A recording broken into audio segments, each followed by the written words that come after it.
चूर हो गया है। क्यों हम ऐसा कह रहे हैं? आपको सबसे पहले जरा दो तस्वीरें दिखाते हैं, दो तस्वीरें आपके सामने रखते हैं। देखिए ईरान झुक नहीं रहा, ईरान पर कितने भी अटैक्स हो वो झुक नहीं रहा और लगातार ताबड़तोड़ कार्रवाई ईरान की तरफ से चल रही है। वहीं दूसरी तस्वीर देखिए, ट्रंप मदद मांगते मांगते अब परेशान हो चुके हैं और अपने पुराने दोस्तों के सामने ट्रंप सरेंडर करते हुए दिखाई दे रहे हैं। ट्रंप को किसी ने मदद नहीं की। तो इन दो तस्वीरों से पूरी कहानी समझिए। ईरान को झुकाने का हौसला रखने वाले, ये सोचने वाले ट्रंप की इजराइल के साथ अटैक करेंगे और सब कुछ अपने हाथ में कर लेंगे, उनका वो हौसला पस्त हो चुका है, क्योंकि डोनाल्ड ट्रंप इस लड़ाई में अकेले। चैनल को सब्सक्राइब कर लीजिएगा, चैनल को सब्सक्राइब करना ज़रूरी है, इसलिए प्लीज़ चैनल को सब्सक्राइब कर लीजिएगा। और इस कदर अकेले हैं कि जिस नाटो देश के दम पर वो कूदते थे वो भी उनका साथ नहीं दे रहे और यही वजह है कि इस तरह की तस्वीरें आ रही हैं। ईरान ने मिसाइलों की 61वीं जो बड़ी खेप है वो लॉन्च कर दी। बैराज ऑफ मिसाइल्स लॉन्च हुए हैं। तेल अवीव पर यह अटैक हुआ है और लगातार देखिए कैसे स्ट्राइक्स की जा रही हैं। आपको हम तस्वीरों में दिखा रहे हैं। IRGC की 61वीं स्ट्राइक वेव लॉन्च हुई है। बैराज ऑफ मिसाइल्स यहाँ पर दागी गई है और इसके जरिए नुकसान पहुंचाया गया है इजराइल को।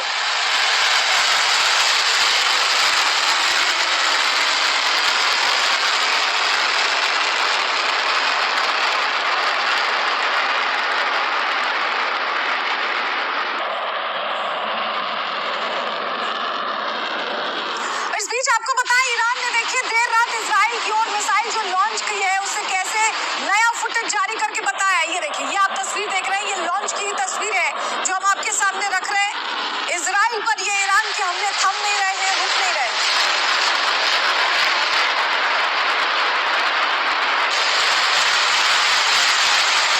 इजराइल का जो फाइनेंशियल सेंटर है तेल अवीव, उसको कैसे निशाना बनाया जा रहा है ये आप देख रहे हैं। ये स्टेशन है जहां पर, रेलवे स्टेशन जहां पर ये अटैक हुआ है, कितना नुकसान पहुंचा है आप इस तस्वीर में देखिए। ये देखिए, ये पूरा इलाका विस्फोट के बाद कैसे यहाँ पर मलबा पड़ा हुआ है, पूरा स्टेशन खाली है, ये आप तस्वीरों में देख रहे हैं। यानी कि नुकसान काफी हद तक पहुंच रहा है। जो ईरान करना चाह रहा है, तेल अवीव से मैसेज भेजना चाह रहा है इजराइल को, अमेरिका को, वो मैसेज आ रहा है।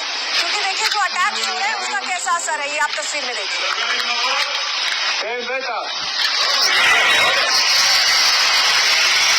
जिन जिन लोगों ने अभी तक चैनल को सब्सक्राइब नहीं किया है वो प्लीज़ चैनल को सब्सक्राइब कर दीजिए, क्योंकि चैनल को सब्सक्राइब करना ज़रूरी है, इसलिए प्लीज़ चैनल को सब्सक्राइब कर दीजिए।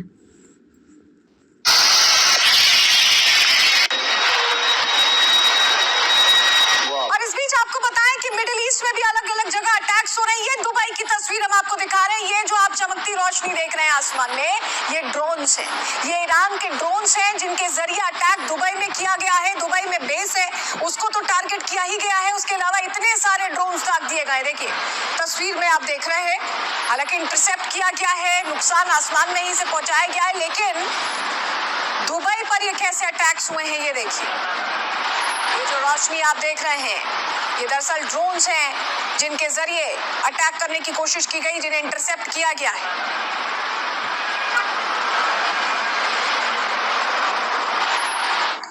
तो ये आप जो तस्वीरें देख रहे हैं ये बता रही है कि कैसे ये युद्ध पल दर पल बहुत भयंकर, बहुत भीषण होता जा रहा है। और जरा अगली तस्वीर आपको दिखाते हैं। ये देखिए, तेल अवीव में ईरानी ड्रोन जब अंदर घुसते हैं तो किस तरह की तबाही मचाते हैं, कैसा यहाँ पर नजारा होता है, मंजर होता है। आप खुद देखिए जरा, तेल अवीव में ईरानी ड्रोन घुसे हैं और बहुत नुकसान पहुंचा है। धमाकों की आवाज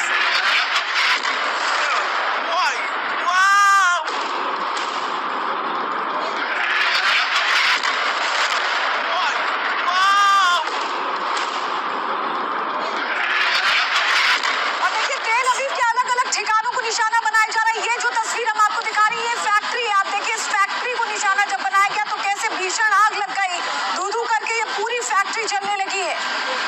ये आग की लपटें का गुब्बारा आप दोनों ही साथ देख पा रहे हैं।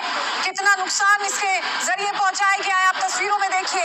यानी तेल अवीव टारगेट नंबर 1 है, जहां लगातार फाइनेंशियल सेंटर माना जाता है इसे इजराइल का, माफ कीजिएगा, और ऐसे में इसी को सबसे ज्यादा नुकसान पहुंचाया जा रहा है।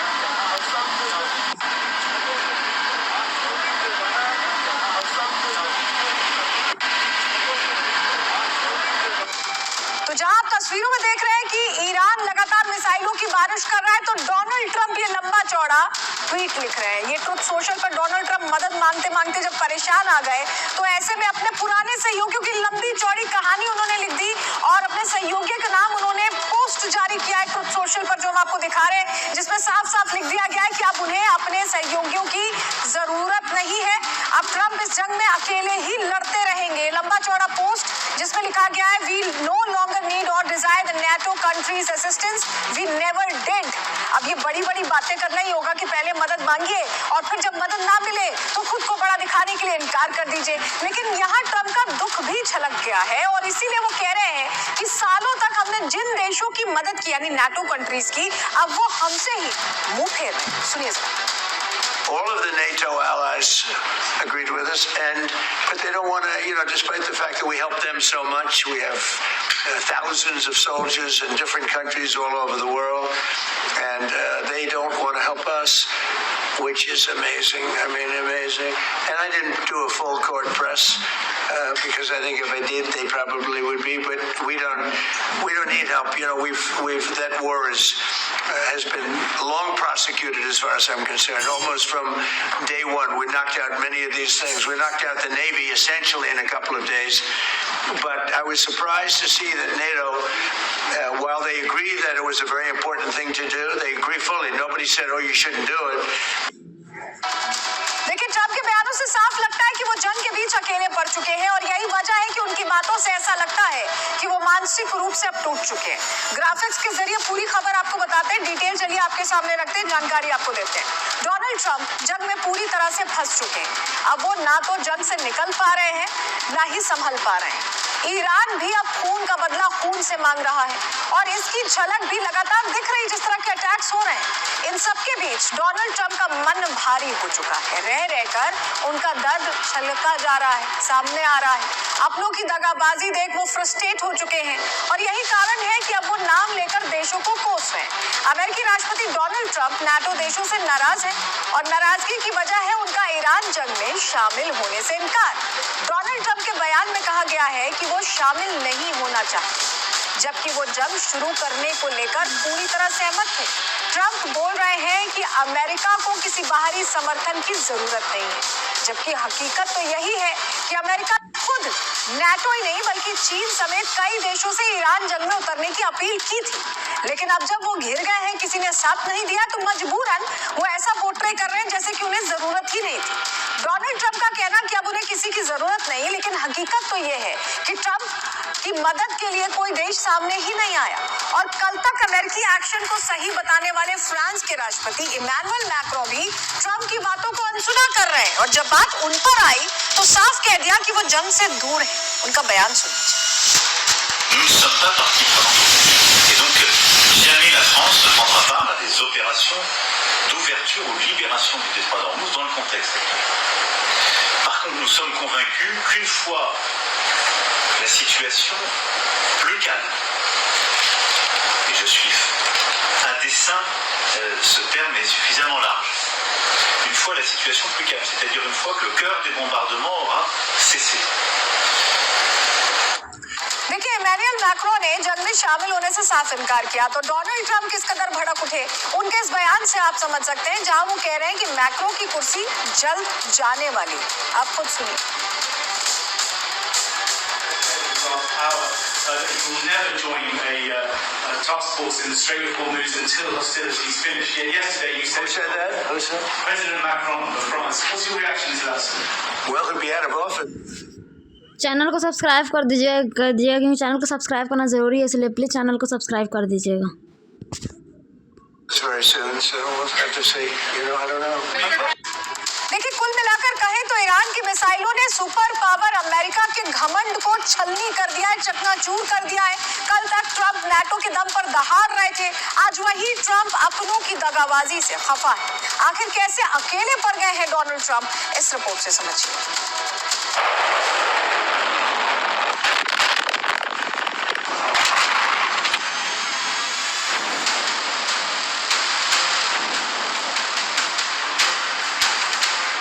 दुनिया के सबसे ताकतवर मुल्क के राष्ट्रपति का दर्द छलक गया है, या फिर ये कहें कि हार की बौखलाहट दिखाई दे रही है। जिस नेटो के दम पर अमेरिका पूरी दुनिया में अपनी दादागिरी चलाता था, आज उसी नेटो ने ट्रंप को ठेंगा दिखा दिया है और अब ईरान के साथ छिड़ी इस भीषण जंग में डोनाल्ड ट्रंप अकेले पड़ गए।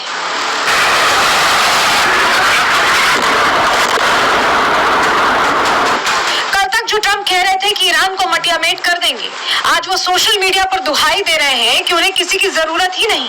लेकिन क्या वाकई ऐसा है, या फिर मिडिल ईस्ट के रेगिस्तान में अमेरिका के पांव उखड़ रहे हैं? ट्रुथ सोशल पर ट्रंप का पोस्ट बता रहा है कि सुपर पावर अमेरिका अंदर से हिल चुका है, टूट चुका है, और इसे आप ट्रंप के बदलते बयानों से महसूस कर सकते हैं। शुरुआत में कहा कि हमें नेटो की मदद चाहिए, कुछ दिन बाद कहा कि हैरानी नहीं है कि नेटो मदद नहीं कर रहा। अगला बयान ये आया कि हमें अब नेटो की कोई जरूरत नहीं है। फिर उन्होंने पैतरा बदला, कहा सच तो ये है कि हमें कभी नेटो की जरूरत थी ही नहीं। फिर उम्मीद की किरण के साथ उन्होंने जापान, ऑस्ट्रेलिया और कोरिया से मदद की मांग की। लेकिन कड़वी सच्चाई ये है कि वो भी मदद के लिए आगे नहीं आए। ऐसे में घमंड में चूर ट्रंप ने कहा कि हम दुनिया के सबसे शक्तिशाली देश हैं। लेकिन इसका नतीजा क्या है? आखिर में उन्हें कहना पड़ा कि हमें किसी की भी मदद की जरूरत नहीं है। जैसे जैसे ईरान की मिसाइलें तेल अवीव और अमेरिकी बेस पर गिर रही हैं, वैसे वैसे ट्रंप के सुर बदल रहे हैं। जब युद्ध शुरू हुआ तो ट्रंप को लगा था कि वो एक हुंकार भरेंगे और पूरी दुनिया पीछे खड़ी हो जाएगी। लेकिन आज फ्रांस के राष्ट्रपति मैक्रो साफ कह रहे हैं कि वो हॉर्मूज की खाड़ी में अपनी सेना नहीं भेजेंगे। और सिर्फ फ्रांस ही नहीं, जापान, ऑस्ट्रेलिया और दक्षिण कोरिया ने भी हाथ खड़े कर दिए हैं। ट्रंप कह रहे हैं कि उन्होंने ईरान की नेवी और एयरफोर्स खत्म कर दी है। लेकिन हकीकत यह है कि ईरान की मिसाइलों की 61वीं वेव इजराइल के सीने को छलनी कर रही है। यह हमला शहीद अली लारिजानी का बदला बताया जा रहा है। ऐसे में ट्रंप के दावे कागजी लग रहे हैं और ईरान का बारूद असली। इसको लेकर IRGC ने भी खुलकर कहा कि युद्ध सोशल मीडिया पोस्ट से नहीं लड़े जाते, जमीन पर लड़े जाते हैं। The outcome of war cannot be determined by tweets. The result of a war is determined in the field, the very place where you and your forces do not dare to approach, and you can only talk about it in your tweets. It's better to name this war as epic fear instead of epic fury. हर तरफ से थके हारे Trump अब NATO को one way street बता रहे हैं। उनका दर्द यह है कि अमेरिका अरबों डॉलर खर्च करके इन देशों को पालता है, लेकिन जब अमेरिका को जरूरत पड़ी तो सब किनारे हो गए। ये ट्रंप की कूटनीतिक हार है। अकेले पड़े ट्रंप अब कह रहे हैं कि उन्हें किसी की मदद नहीं चाहिए। पर सवाल ये है कि अगर मदद नहीं चाहिए थी तो पहले गुहार क्यों लगाई? ये जरूर है कि ईरान के खिलाफ छेड़ी गई इस जंग ने अमेरिका के गुरूर को तोड़ दिया है, क्योंकि ईरान का प्रहार इतना गहरा है कि ट्रंप अब सिर्फ सोशल मीडिया पर अपनी भड़ास निकाल रहे हैं। Bureau report, Republic Bharat. तो देखिए, महायुद्ध में तो ट्रंप की कोई मदद नहीं कर रहा, लेकिन उससे भी बड़ी समस्या खुद उनके घर में शुरू हो चुकी है, जहां वॉशिंगटन में बगावत का पहला केस सामने आ चुका है। ट्रंप पूरी तरह दुनिया में उलझते चले गए और उनका खुद का घर किस तरह बिखर चुका है, तस्वीर के जरिए आपको दिखाते हैं। देखिए तस्वीरों में अब आपको हम जो शख्स दिखा रहे हैं, आप ध्यान से देखिएगा, ये आपको जो दिख रहे हैं, ये कल तक डोनाल्ड ट्रंप के सबसे पसंदीदा लोगों में से एक हुआ करते थे। लेकिन आज इन्होंने वॉशिंगटन में ही बगावत का बिगुल फूंक दिया है और डोनाल्ड ट्रंप को युद्ध के बीच घर में ही घेर लिया है। डोनाल्ड ट्रंप के युद्ध में फेल होने का ये पहला रुझान है जो अब सामने आ चुका है, जिसकी तस्वीर आप यहाँ देख रहे हैं। देखिए, अमेरिका में एंटी टेररिज्म डिपार्टमेंट के हेड रहे जो कैंट ने अब अपने पद से इस्तीफा दे दिया है और इस्तीफा देने के साथ ही उन्होंने डोनाल्ड ट्रंप को युद्ध की हकीकत भी बता दी। उन्होंने खुलकर कह दिया है कि युद्ध वॉशिंगटन से शुरू तो हुआ, लेकिन इसका ट्रिगर यरूशलेम से दबाया गया। मतलब डोनाल्ड ट्रंप के कंधे पर बंदूक रखकर नेतन्याहू ही इस जंग को अंजाम दे रहे हैं। ये देखिए, हम आपको हाईलाइट करके दिखा रहे हैं कैसे उन्होंने क्लियरली बताया है कि वो रिजाइन कर रहे हैं और इसके पीछे की वजह भी उन्होंने कह दी है। उन्होंने कहा कि ईरान इसके पीछे की वजह नहीं है, ये इजराइल का ट्रिगर किया हुआ युद्ध है जिसमें अमेरिका बिना कुछ सोचे समझे कूद पड़ा। और अब इस युद्ध में हुई सबसे बड़ी भूल को लेकर ट्रंप के खिलाफ उन्हीं की टीम ने बगावत छेड़ दी है। पूरा मामला क्या है, चलिए ग्राफिक्स के जरिए थोड़ी डिटेल आपको इस पर दे देते हैं, जानकारी देते हैं कैसे इस्तीफा दिया है कैंट ने। अमेरिकी प्रशासन के अंदर आपको बताएं बड़ी बगावत नजर आ रही है। नेशनल काउंटर टेररिज्म सेंटर के डायरेक्टर ने इस्तीफा दे दिया है। जो कैंट जो सेंटर के प्रमुख थे, उन्होंने ईरान युद्ध को लेकर ये इस्तीफा दिया है। इस्तीफा देने के बाद सोशल मीडिया पर उन्होंने पोस्ट शेयर किया जिसमें ट्रंप की खराब नीतियों के लिए उन्हें जमकर सुनाया है कैंप ने और ईरान जंग को लेकर चौंकाने वाला खुलासा भी किया है। उन्होंने कहा कि उनका ज़मीर इस जंग में रहने की गवाही नहीं देता।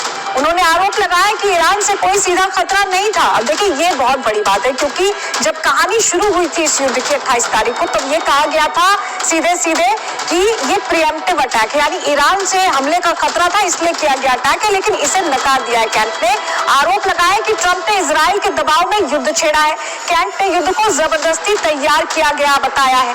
कैंप की पत्नी शेनन कैंप की मौत भी युद्ध के दौरान ही हुई थी। उन्होंने कहा कि और लोगों की मौत युद्ध में नहीं होनी चाहिए। कैंप इसको लेकर चिंता जाहिर कर रहे हैं। मतलब अब ट्रंप की टीम में भी बगावत शुरू हो चुकी है, उनके फैसलों के खिलाफ आवाज उठाई जा रही है, ऐसा लग रहा है, क्योंकि ये मामला तो ऐसा ही है। जो कैंप ने इस्तीफा बम फोड़ दिया है, लेकिन डोनाल्ड ट्रंप हर बार की तरह अपनी गलती को मानने के बजाय जो कैंप को ही कायर बता रहे हैं। मतलब खुद को युद्ध के खिलाफ बताकर चुनाव जीतने वाले ट्रंप अब युद्ध के खिलाफ खड़े लोगों को कायर बता रहे हैं। उनका ये बयान सुनिए जरा। He was weak on security, very weak on security. I didn't know him well, but I thought he seemed like a pretty nice guy. But when I read his statement, I realized that it's a good thing that he's out, because he said that Iran was not a threat. Iran was a threat. Every country realized what a threat Iran was.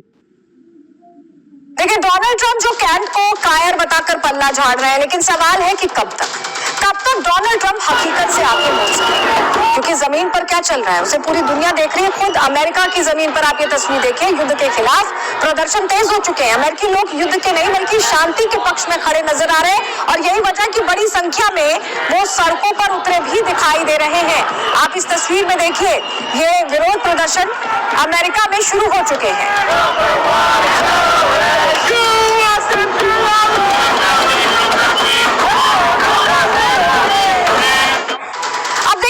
पूरे महायुद्ध में loser कोई भी हो, लेकिन Trump को किस तरह सबसे बड़ा लॉस हो रहा है, चलिए ग्राफिक्स के जरिए पूरी डिटेल आपको देते हैं, समझाते हैं हुआ क्या है। देखिए सबसे पहला जो फैक्टर है वो मिड टर्म चुनाव से बेचैनी बढ़ी हुई है, क्योंकि नवंबर में मिड टर्म चुनाव होने, तेल की कीमतें बढ़ रही हैं और चुनाव में क्या नुकसान होगा ये टेंशन का सबब है। दूसरा इंपॉर्टेंट पॉइंट है, ब्रिक्स समिट पर उनकी नजर है। ईरान बोल रहा है कि युद्ध की निंदा होनी चाहिए। ब्रिक्स में कई देश शामिल हैं और ट्रंप को इसका भी खतरा है कि क्या वहां निंदा होती है, चर्चा होती है अमेरिका के खिलाफ। तीसरा इंपॉर्टेंट पॉइंट है अब नाटो का क्या होगा, क्योंकि कोई देश तो साथ आया नहीं। ग्रीनलैंड मुद्दे पर पहले विवाद रहा है, ग्रीनलैंड को लेकर चर्चा करें तो जो एनरिच्ड एक तरह से स्टेट्स हैं उन पर नजर है, ये बार बार दिख रहा है, क्योंकि आपने देखा वेनेजुएला को मदुरो को उठा लिया गया, ईरान दूसरा टारगेट था, ग्रीनलैंड का जिक्र आ चुका है, इस पर भी पहले विवाद रहा। अब नाटो युद्ध में नहीं आया, उन्होंने सीधे सीधे इनकार कर दिया कि हम कोई ना आपको मदद भेजेंगे ना अपने युद्धपोत भेजेंगे, जिसकी अपील डोनाल्ड ट्रंप ने की थी। ट्रंप भी अब चेतावनी दे रहे हैं कि हमें जरूरत नहीं है, हम मदद करते थे लेकिन किसी ने मदद की नहीं, तो ये भी एक कहीं ना कहीं टेंशन पॉइंट हो सकता है। चौथा जो पॉइंट है, मिडिल ईस्ट देशों से जो संबंध है वो भी अब बहुत अच्छे नहीं रहे, क्योंकि अमेरिकी ठिकानों पर अटैक्स हो रहे हैं। मिडिल ईस्ट जंग में नहीं कूदा इसके बावजूद, क्योंकि यूएस बेसिस पर अटैक हो रहे थे। अमेरिका पर उनका भी अविश्वास बढ़ गया, उनको लग रहा है कि ये बेसिस उनकी सुरक्षा नहीं, उनके लिए खतरा बढ़ा रहे हैं। पांचवा जो पॉइंट है, रशिया अब और उभरेगा, क्योंकि सीधे सीधे कॉम्पिटिटर डोनाल्ड ट्रंप रशिया या चाइना को देखते हैं और रशिया उभर रहा है, क्योंकि रूस को युद्ध से फायदा हुआ, उनको तो तेल का पूरा एक्सपोर्ट शुरू हो गया, तेल बेचने से उनकी कमाई बढ़ गई है। विश्व में रूस की साख भी बढ़ेगी कि वो एक बैलेंस अप्रोच के साथ चल रहे हैं, और जहां तेल की जरूरत है उन्होंने मिडिल ईस्ट के क्राइसिस के बीच तेल देने की भी बात कही है। तो ये वो फैक्टर्स हैं जो कहीं ना कहीं टेंशन बहुत ज्यादा क्रिएट कर दे रहे हैं डोनाल्ड ट्रंप के लिए। लेकिन अब सवाल है कि क्या वॉशिंगटन में बड़ी बगावत होने वाली है, और क्या अब इस बगावत के आगे ट्रंप की कुर्सी भी खतरे में आ सकती है? एक्सपर्ट क्या कह रहे हैं, उन्हें सुनिए। अमेरिका, इजराइल और ईरान का जो युद्ध है, इसको लेकर इस समय डोनाल्ड ट्रंप जो है बिल्कुल अलग दिख पड़ गई है। जहाँ तक नेटो की कंट्रीज का ताल्लुक है, नेटो ने साफ तौर पे कह दिया ये जंग उनका नहीं है, वो इस प्रकार किसी युद्ध में शामिल नहीं होना चाहते। लेकिन ये जंग में साफ तौर पर नजर आता है कि ये इस समय सबसे मुश्किल घड़ी है ऐसा डोनाल्ड ट्रंप इज कंसर्न। और आने वाली इलेक्शन जो है नवंबर में, रिपब्लिकन को भी साफ तौर पर नजर आता है कि अगर वो ट्रंप की स्ट्रेटेजी के साथ जुड़े रहे तो हर प्रकार से हार जाएंगे। और डोनाल्ड ट्रंप जो है नवंबर के बाद में एक किस्म से लेम डक प्रेसिडेंट के तौर पे है, और हो सकता है कि वो इम्पीच भी हो जाए। लेकिन जहां ट्रंप को बगावत का डर है, तो वहीं अब ट्रंप का सबसे पसंदीदा युद्धपोत भी घायल हो चुका है। मतलब अमेरिका का सबसे बड़ा रक्षक ही अब जख्मी हो चुका है। आपको विश्वास ना हो तो आप जरा इस तस्वीर को देखिए। ये है यूएसएस जेरल्ड आर फोर्ड, जिसे कहा जा रहा है कि इसे भारी नुकसान ईरान की तरफ से अटैक्स में पहुंचा है, और इसी की चर्चा अब चारों तरफ हो रही है, क्योंकि Gerald R Ford, Abraham Lincoln, इन्हीं के दम पर यह युद्ध लड़ने की बात अमेरिका कर रहा था। सबसे पहले डिप्लॉयमेंट इन्हीं की गई थी, लेकिन अब खबर मिल रही है कि यूएस के युद्धपोत में इतनी भयंकर आग लगी कि उस पर काबू पाना मुश्किल हो गया।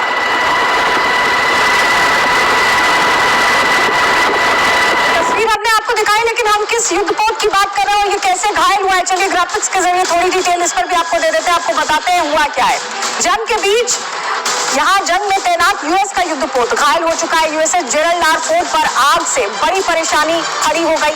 हादसे के बाद बताया जा रहा है 600 सैनिकों की व्यवस्था प्रभावित हो गई, और ये आग पिछले हफ्ते जहाज के मुख्य लॉन्ड्री सेक्शन में लगी थी, जिसे बुझाने में चालक दल को 30 घंटे से ज्यादा का समय लगा।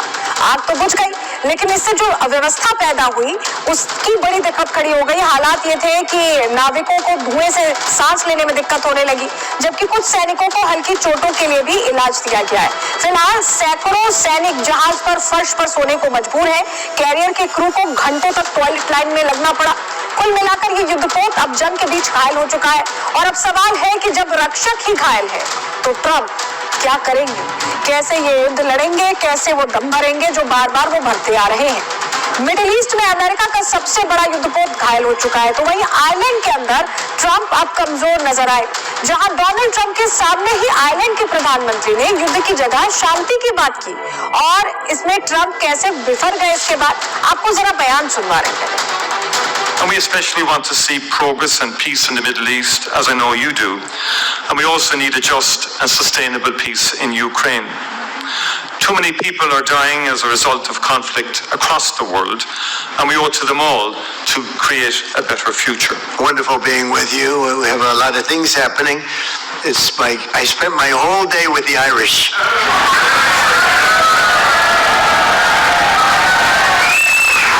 I should have been spending it with the Iranians, but that's not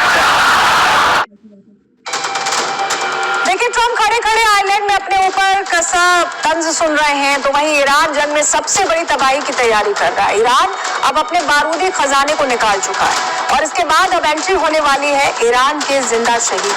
पूरी कहानी आपको बताएंगे, लेकिन चलिए सबसे पहले जरा आपको तस्वीर दिखाते हैं कि जंग किस तरह से भीषण हो चुकी है। तस्वीर इसलिए जरूरी है जिससे आप समझ पाएं कि इंटेंसिटी क्या है 19वें दिन युद्ध की, क्योंकि आपको बताएं बेरूत में बड़े अटैक्स किए गए। ये देखिए, ये जो आप इमारत देख रहे हैं इसमें हिजबुल्लाह का सेंटर है, और ये देखिए पूरी इमारत कैसे ढह जाएगी। आप देखिए तस्वीर में पूरी इमारत गिर गई है, और ये अपने आप में बड़ा मैसिव अटैक है जो किया गया है, जिसकी तस्वीर हम आपको दिखा रहे हैं। एक बार फिर सुनिए आप।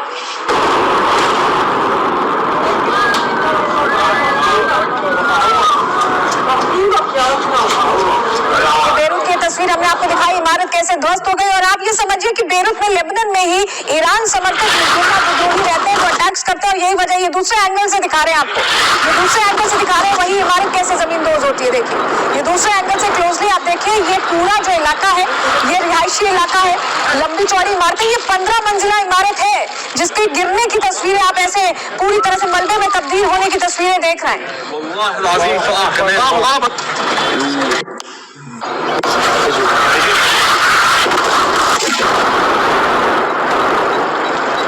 तो आप देख रहे हैं तस्वीरों में, लेकिन इस बीच आपको बताएं कि चुन चुनकर ईरान के सैन्य अधिकारियों को भी इजराइल मार रहा है। एक वीडियो आया जो आईडीएफ ने जारी किया है, जो हम यहाँ आपको दिखा रहे हैं, जहां ईरान की 32 यूनिट के कमांडर को कैसे ढेर किया गया। ये तस्वीर देखिए, ये ऑन द वे जा रहे थे, उस दौरान पिन प्रिसाइज अटैक किया गया, पोजीशन अटैक किया गया, जो उनको इनपुट मिला था उसके आधार पर देखिए कैसे टारगेटेड अटैक हुआ है। ये तस्वीर आप देख रहे हैं, 32 यूनिट पर यह अटैक किया गया है। फिर से दिखाते हैं, चलती सड़क पर सोचिए कितना मजबूत इंटेल होगा कि चलती सड़क पर वो आइडेंटिफाई करते हैं, उसके बाद टारगेटेड अटैक करते हैं।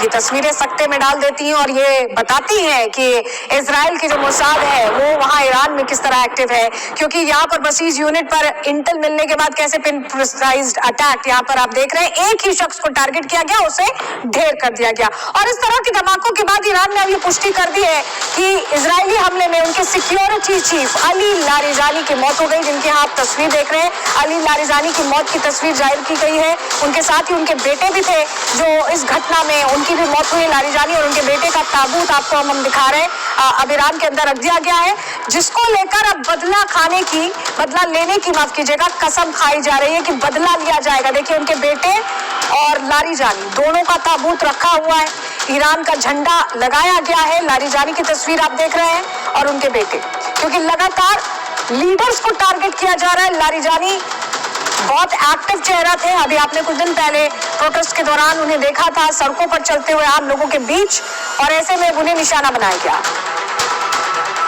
और जरा आपको दो तस्वीरें दिखाते हैं। देखिए लारिजानी पर हमले का इतना बड़ा असर है कि उनकी पहचान के लिए, देखिए ये पहचान के लिए उनकी अंगूठी का सहारा लिया गया। ये अंगूठी जो वो पहना करते थे उसी के जरिए, ये देखिए यहाँ पर जब ये अंगूठी दिखती है तब पहचान हो पाई है। इस अंगूठी के जरिए ही पहचान की जा सकी, क्योंकि बहुत भयंकर ये अटैक था, आइडेंटिफाई करने में दिक्कत हो रही थी। और ये अली लारिजानी की अंगूठी है जिसके जरिए उनकी पहचान की गई है। मलबे के बीच देखिए वो अंगूठी आपको हम हाईलाइट करके दिखा रहे हैं।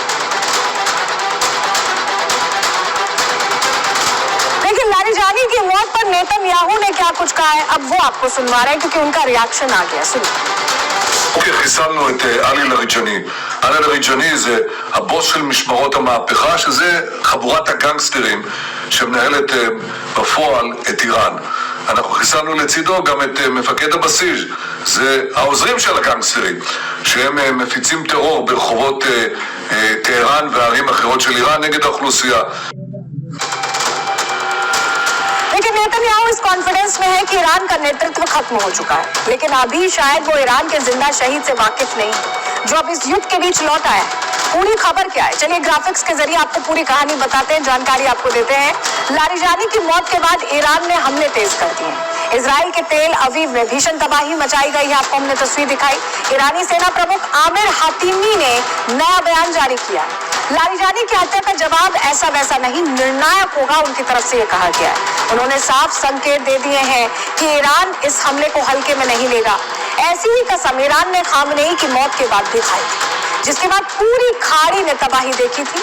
IRGC ने दावा किया है कि सबसे बड़ा बदला लिया जाएगा। राष्ट्रपति मसूद पजिश्कियान ने इस घटना पर गहरा दुख जताया है। लारिजानी के साथ ही उनके बेटे मुर्तजा लारिजानी भी मारे गए हैं, और इन सब के बीच अब ईरान में जिंदा शहीद की एंट्री हुई है। सईद जलीली अब इस जंग को लेकर सारे फैसले लिया करेंगे। 60 साल के जलीली ने इराक युद्ध में अपना एक पैर गंवा दिया था, जिसके बाद समर्थक उन्हें जिंदा शहीद बुला रहे हैं, और अब वही सारे फैसले लेंगे। देखिए ईरान का जो जिंदा शहीद है वो तो लौट आया, लेकिन नेतन्याहू किस तरह ये भी बताने की कोशिश कर रहे हैं कि उनकी पूरी लीडरशिप जिंदा है, जबकि ईरान का नेतृत्व ढेर हो चुका है। उनका ये बयान सुनिए जरा। שמנהלת בפועל את איראן. אנחנו חיסלנו לצידו גם את מפקד הבסיס, זה העוזרים של הגנגסטרים, שהם מפיצים טרור ברחובות טהרן וערים אחרות של איראן נגד האוכלוסייה. גם שם אנחנו פועלים מהאוויר עם מטוסים של חיל האוויר, עם כטב"מים. देखिए अभी जो कंडीशन है, ईरान इस समय युद्ध लड़ रहा है, ऐसे में जिंदा शहीद ने, जलीली ने कमान तो संभाल लिया है युद्ध की, लेकिन लारिजानी की मौत के बाद उनके पद पर कौन बैठ सकता है। चलिए फटाफट आपको नाम बताते हैं कि कौन कौन से नाम उनकी जगह पर आ सकते हैं। सबसे पहला नाम है मोहम्मद बागेर गरीबाफ का। ये वर्तमान में ईरान की संसद के अध्यक्ष कहा जा रहा है कि इन्हें लारिजानी की जिम्मेदारी दी जा सकती है। दूसरा नाम है अहमद वाहिदी का। ये IRGC के डिप्टी चीफ है, ये अहम निर्णय ले सकते हैं युद्ध को लेकर अगर इन्हें ये कुर्सी दी जाती, क्योंकि IRGC के चीफ है तो बेहतर समझते भी होंगे हालातों को। और तीसरा नाम जो चल रहा है मोहसिन रजाई का चल रहा है, ये IRGC के पूर्व चीफ रह चुके हैं, और इनका नाम भी चर्चा में चल रहा है कि हो सकता है कि ये लारिजानी संभालेंगे। और सोचिए मोहम्मद बागेर गरीबाफ की हम बात करें, इनका भी नाम इस वक्त चर्चा में चल रहा है कि ये जिम्मेदारी संभालेंगे, सबसे आगे इन्हीं का नाम है। तो ये वो नाम है जो कहीं ना कहीं चर्चा में चल रहा है। लेकिन आप सोचिए, अब सवाल ये है कि क्या ईरान में नेतृत्व की कोई कमी नहीं, क्या ईरान में नेतृत्व करने के लिए अभी भी कई खलीफा जिंदा है? और क्या ईरान की लीडरशिप खत्म करना ट्रंप के बस की बात नहीं है? एक्सपर्ट इसको लेकर क्या कह रहे हैं, उनसे समझते हैं। ईरान लीडरशिप में एक और क्राइसिस है जहां सिक्योरिटी चीफ लारिजानी को मार दिया, इसी तरह बासिज में जो उनके कमांडर हैं उसको भी मार दिया। दोनों चीजें मिलाकर दिखाता है कि यूएस और इजराइल लीडरशिप को एलिमिनेट कर रहे हैं और उनकी पॉलिसी, उन्हें लगता है कि लीडरशिप एलिमिनेट करने से ईरान गिर जाएगा, उसकी सरकार गिर जाएगी, पब्लिक के अंदर रोष आएगा, पब्लिक रोड्स पर आ जाएगी और शायद जो रिजाइम है वो रिजाइम चेंज आसानी से हो जाएगा।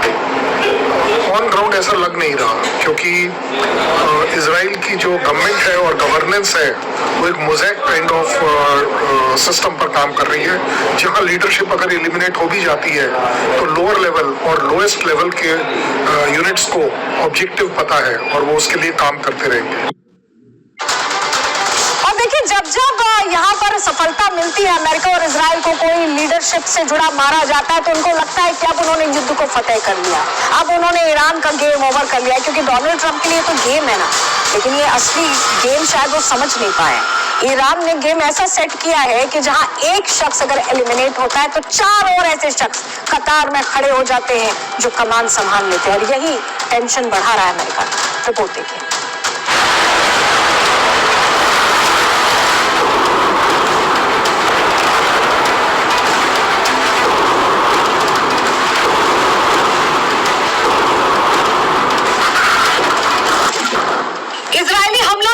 लीडरशिप को निशाना बनाया है, चारों तरफ तबाही के निशान हैं, लेकिन तेहरान के तेवर बता रहे हैं कि वो झुकने को तैयार नहीं।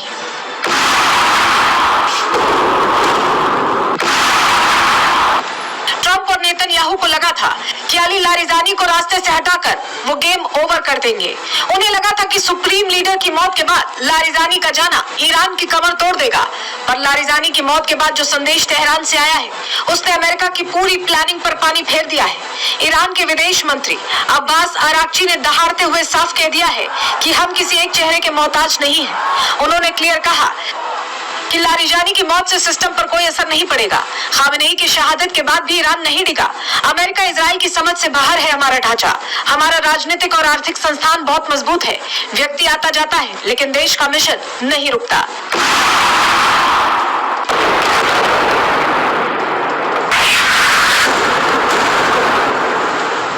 लेकिन सवाल यह है कि आखिर ट्रंप और इजराइल ने ईरान को कितना बड़ा जख्म दिया है। ये फहरिस्त देखिए। 28 फरवरी को ईरान के supreme leader Ayatollah Ali Khamenei को मार गिराया गया। इसके बाद अली लारिजानी, जो सुरक्षा मामलों के मास्टरमाइंड थे, उन्हें उनके बेटे के साथ खत्म कर दिया गया। इतना ही नहीं, ईरान की नेवी, एयरफोर्स और रडार सिस्टम को संभालने वाले दर्जनों टॉप कमांडर्स अब दुनिया में नहीं है। ट्रंप दावा कर रहे हैं कि उन्होंने ईरान की लीडरशिप को पूरी तरह डेसिमेट यानी तबाह कर दिया है। We are live from Beirut.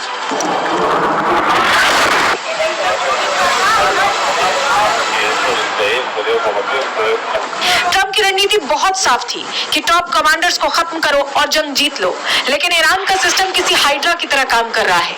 एक कमांडर गिरता है तो उसकी जगह लेने के लिए दूसरा जलीली तैयार खड़ा मिलता है। इजराइल, अमेरिका हैरान है, परेशान है, क्योंकि उनकी मिसाइलें लीडर को तो खत्म कर रही है, लेकिन कमान संभालने वालों की कतार खत्म नहीं हो रही है।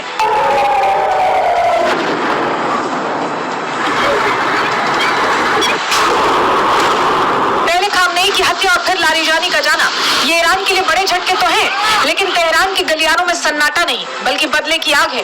साफ है कि ये जंग चेहरों की नहीं, विचारधारा की बन चुकी है। अमेरिका को लगा था कि टॉप लीडरशिप के ढेर होते ही ईरान कमजोर हो जाएगा, पर यहाँ तो हर जख्म के साथ ईरान और भी ज्यादा हमलावर हो रहा है। महायुद्ध का जो 19वां दिन है उसमें ये साफ हो चुका है कि डोनाल्ड ट्रंप टूट चुके हैं, परेशान हो चुके हैं, हैरान हो चुके हैं, और उनको समझ नहीं आ रहा कि ये युद्ध कहाँ जाने वाला है। क्योंकि जब ये युद्ध छेड़ा था उन्होंने बहुत घमंड में छेड़ा था कि वो सुपर पावर है, लेकिन अब उनका सारा घमंड चकनाचूर हो गया है। क्यों मैं ऐसा कह रहे हैं, आपको सबसे पहले जरा 2 तस्वीरें दिखाते हैं। 2 तस्वीरें आपके सामने रखते हैं। देखिए, ईरान झुक नहीं रहा, ईरान पर कितने भी अटैक्स हो वो झुक नहीं रहा, और लगातार ताबड़तोड़ कार्रवाई ईरान की तरफ से चल रही है। वहीं दूसरी तस्वीर देखिए, ट्रंप मदद मांगते मांगते अब परेशान हो चुके हैं और अपने पुराने दोस्तों के सामने ट्रंप सरेंडर करते हुए दिखाई दे रहे हैं। ट्रंप को किसी ने मदद नहीं की। तो इन दो तस्वीरों से पूरी कहानी समझिए। ईरान को झुकाने का हौसला रखने वाले, ये सोचने वाले ट्रंप की इजराइल के साथ अटैक करेंगे और सब कुछ अपने हाथ में कर लेंगे, उनका वो हौसला पस्त हो चुका है, क्योंकि डोनाल्ड ट्रंप इस लड़ाई में अकेले और इस कदर अकेले हैं कि जिस नाटो देश के दम पर वो कूदते थे वो भी उनका साथ नहीं दे रहे। और यही वजह है कि इस तरह की तस्वीरें आ रही हैं। ईरान ने मिसाइलों की एक सटवी जो बड़ी खेप है वो लॉन्च कर दी, बैराज ऑफ मिसाइल्स लॉन्च हुए हैं, तेल अवीव पर यह अटैक हुआ है और लगातार देखिए कैसे स्ट्राइक्स की जा रही हैं। आपको उन तस्वीरों में दिखा रहे हैं, IRGC की 6वीं स्ट्राइक वेव लॉन्च हुई है, बैराज ऑफ मिसाइल्स यहाँ पर दागी गई है और इसके जरिए नुकसान पहुंचाया गया है इजराइल को।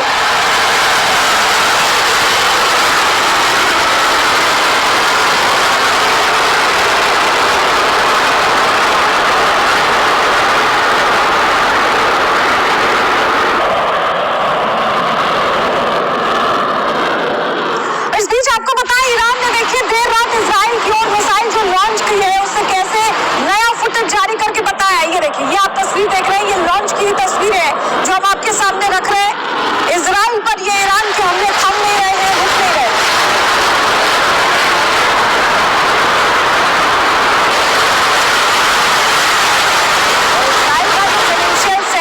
तेल अवीव उसको कैसे निशाना बनाया जा रहा है, ये आप देख रहे हैं। ये स्टेशन है जहां पर रेलवे स्टेशन जहां पर ये अटैक हुआ, कितना नुकसान पहुंचा है आप इस तस्वीर में देखिए। ये देखिए, ये पूरा इलाका विस्फोट के बाद कैसे यहाँ पर मलबा पड़ा हुआ है, पूरा स्टेशन खाली है, ये आप तस्वीरों में देख रहे हैं। यानी कि नुकसान काफी हद तक पहुंच रहा है। जो ईरान करना चाह रहा है, तेल अवीव से मैसेज भेजना चाह रहा है इजराइल को, अमेरिका को, वो मैसेज आ रहा है, क्योंकि देखिए जो अटैक हुए हैं उसका कैसा असर है, ये आप तस्वीर में देखिए।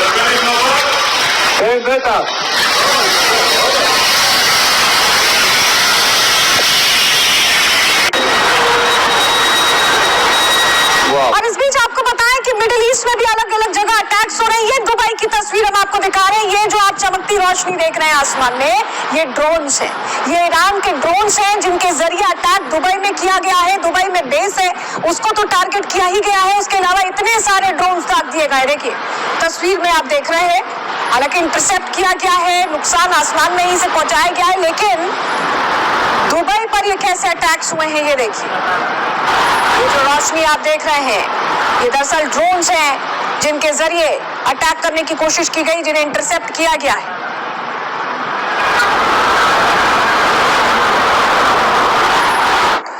तो ये आप जो तस्वीरें देख रहे हैं, ये बता रही हैं कि कैसे ये युद्ध पल दर पल बहुत भयंकर, बहुत भीषण होता जा रहा है। और जरा अगली तस्वीर आपको दिखाते हैं। ये देखिए, तेल अवीव में ईरानी ड्रोन जब अंदर घुसते हैं तो किस तरह की तबाही मचाते हैं, कैसा यहाँ पर नजारा होता है, मंजर होता है। आप खुद देखिए जरा, तेल अवीव में ईरानी ड्रोन घुसे हैं और बहुत नुकसान पहुंचा।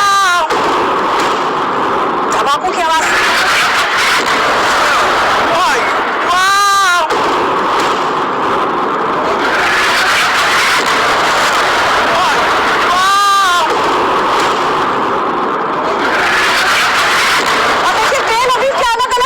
निशाना बनाया जा रहा है। ये जो तस्वीर हम आपको दिखा रही है, फैक्ट्री है, आप देखिए इस फैक्ट्री को निशाना जब बनाया गया तो कैसे भीषण आग लग गई, धू-धू करके ये पूरी फैक्ट्री जलने लगी है। ये आपकी लपट आप दोनों ही साथ देख पा रहे हैं, कितना नुकसान इसके जरिए पहुंचाया गया है, आप तस्वीरों में देखिए। यानी तेल अवीव टारगेट नंबर 1 है, जहां लगातार फाइनेंशियल सेंटर माना जाता है इसे, इजराइल का माफ कीजिएगा, और ऐसे में इसी को सबसे ज्यादा नुकसान पहुंचाया जा रहा है।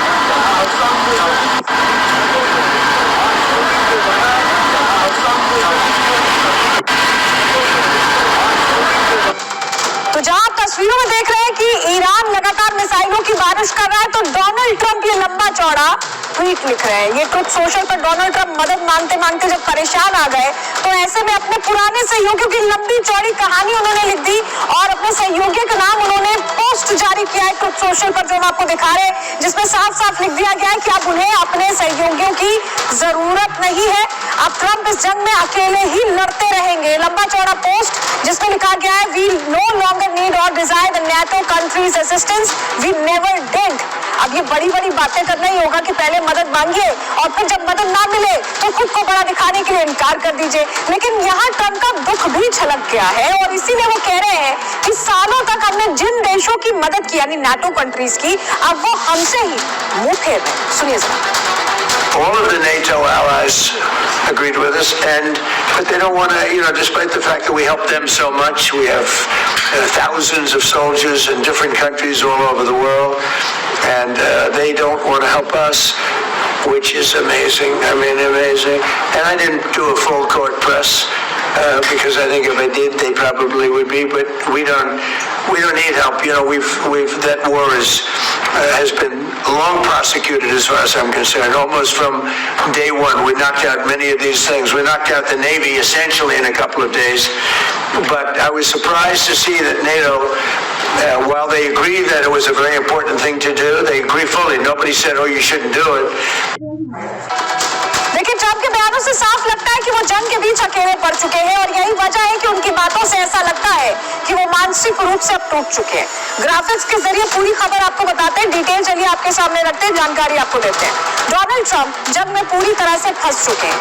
अब वो ना तो जंग से निकल पा रहे हैं, ना ही संभल पा रहे हैं।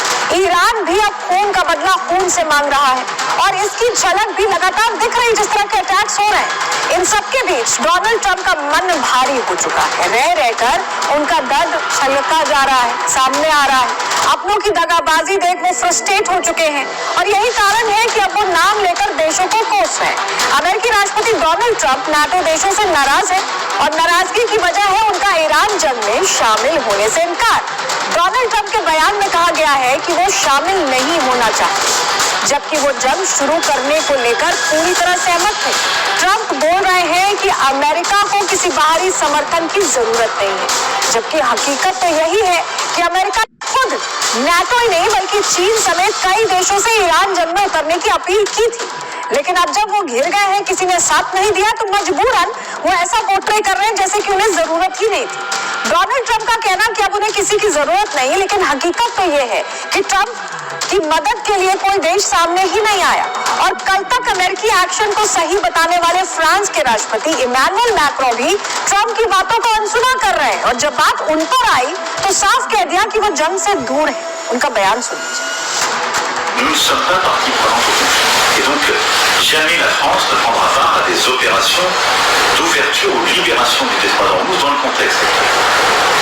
Par contre, nous sommes convaincus qu'une fois la situation plus calme, et je suis à dessein, ce terme est suffisamment large, une fois la situation plus calme, c'est-à-dire une fois que le cœur des bombardements aura cessé. देखिए, Emmanuel Macron ने जंग में शामिल होने से साफ इनकार किया, तो डोनाल्ड ट्रंप किस कदर भड़क उठे उनके इस बयान से आप समझ सकते हैं, जहां वो कह रहे हैं कि मैक्रो की कुर्सी जल्द जाने वाली। आप खुद सुनिए।